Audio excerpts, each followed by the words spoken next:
তো হ্যালো বন্ধুরা, সবাই কেমন আছো? তো হঠাৎ করে একটা ফোন আসলো, বললো আপনার একটা পার্সেল আছে। তো আমার কিসের পার্সেল, আবার এত বড় প্যাকেটে? তো এত বড় প্যাকেটে তো কখনো আমি কোনো পার্সেল অর্ডার দিইনি। তো এটা কিসের পার্সেল, কে পাঠালো, কোথা থেকে আসলো, আমি তো কিছুই বুঝতে পারলাম না। এদিকে আমার মেয়ে এটাকে নিয়ে টানাটানি করছে, আর হাফ এনে এসে বলছে মা পারবো না, তুমি নিয়ে যাও, অনেকটা ভার। তো আমি বলেছি তুই কেন আনতে গেলি, আমি তো আনতে গিয়েছিলাম।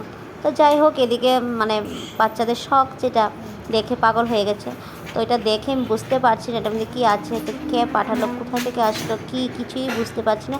তো চলো উপরে নিয়ে যাই, উপরে গিয়ে তোমাদের সবটাই দেখাচ্ছি, সবটাই বলছি। তো উপরে নিয়ে চলে আসলাম এবং পার্সেলটা আমি আনবক্সিং করছি। তো পার্সেলটা কিসের, অনেকটা ভারী ছিল, প্যাকেটিংটাও খুব ভালো ছিল। আর অ্যাকচুয়ালি পার্সেলটা হলো, আমি 5-6 দিন আগে একটা ল্যাম্পস্টেড অর্ডার দিয়েছিলাম মেসো থেকে। তো ওই প্রোডাক্টটাই চলে এসেছে আমার জন্য। কেউ কোনো গিফট পাঠাবে না, এমনিই তোমাদের সঙ্গে একটু মজা করলাম।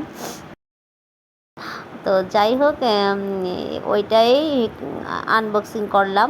তো প্রোডাক্টটা খুবই ভালো এসেছে, আর ওদের প্যাকেজিংটা মানে খুবই ভালো হয়, যাতে সঠিকভাবে তোমার কাস্টমার কাছে পৌঁছায়। তো সবটা সেটিং করে নিয়েছি, এই যে দেখো সেটিং করে পুরোটা লাগিয়ে নিয়েছি, আর ঘরের সবটা লাইট অফ করে দিয়েছি, দিয়ে এটা জ্বালিয়ে দিয়েছি। দেখতে কিন্তু বেশ লাগছে, আমার তো খুব পছন্দ হয়েছে, আমি ভাবতে পারিনি এত ভালো আসবে প্রোডাক্টটা।